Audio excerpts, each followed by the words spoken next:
After giving it some thought, I said, I love our house. It's our first house.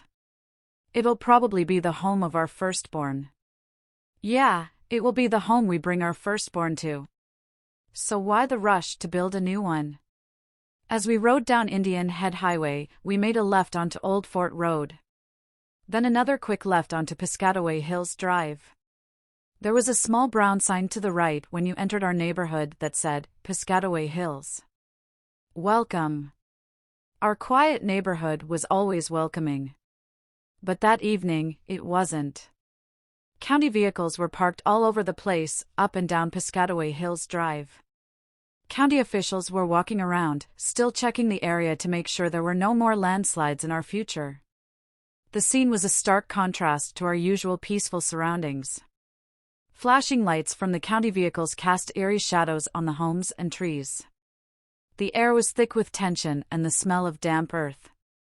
Preston slowed the truck as we navigated through the maze of vehicles and officials. This doesn't look good, I murmured. Preston nodded, his jaw tight.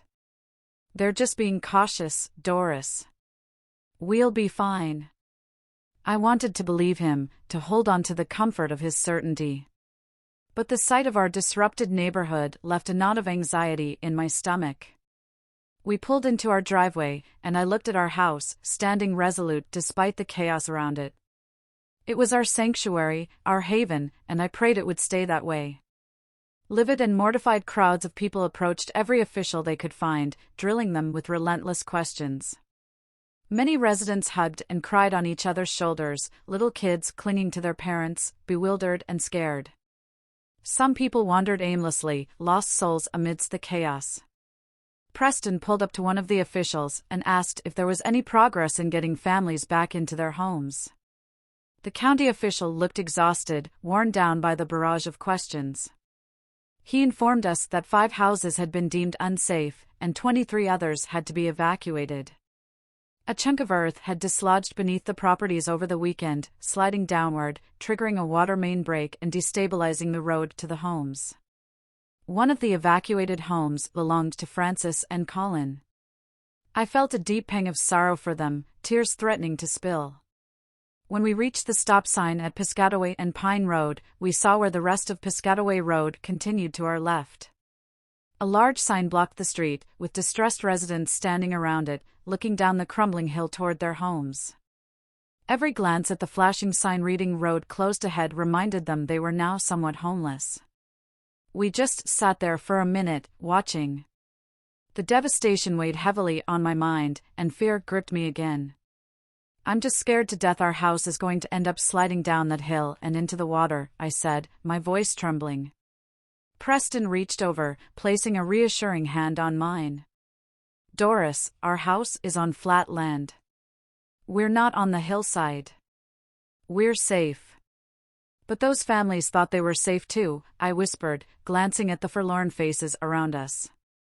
He nodded, understanding my worry but trying to stay strong for both of us. I know it's hard, but we have to trust that the officials know what they're doing. They wouldn't let us stay if they thought we were in danger. I thought about our house, standing firm amid the turmoil, and tried to absorb Preston's confidence. The sight of the county vehicles and the crowd of displaced residents was overwhelming. It was a stark reminder of nature's unpredictable wrath and the fragility of our sense of security. Preston started the truck again and we drove slowly past the barricade, the flashing sign, and the tear-streaked faces of our neighbors. As we turned onto our street, the familiar sight of our home brought a fleeting sense of relief. But the unease lingered, a constant, gnawing worry that wouldn't easily be dispelled. Doris, we're nowhere near the hill, though. I keep telling you that. Preston's patience was wearing thin, but I couldn't help my anxiety. This was the first Monday I was looking forward to in a long time. What a depressing weekend. Yeah, I know. They didn't have much to tell us when we asked what was going on, did they? Not much at all. The official I talked to said it was too early to say exactly what it is right now. I know, but there had to be a reason for that landslide. What did he call it again? He called it a slope failure. He said it ruptured water and sewer lines, which caused the trees to fall, which caused the land to slide toward the creek.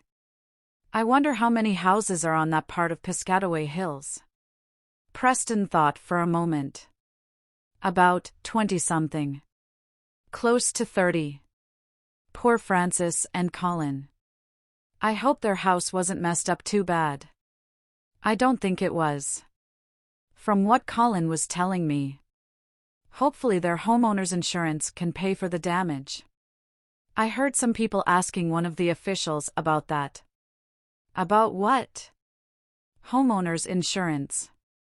To take care of the damage done to those houses. What did they say? The official told Em it was too early to tell. I sighed hard, feeling the panic rising.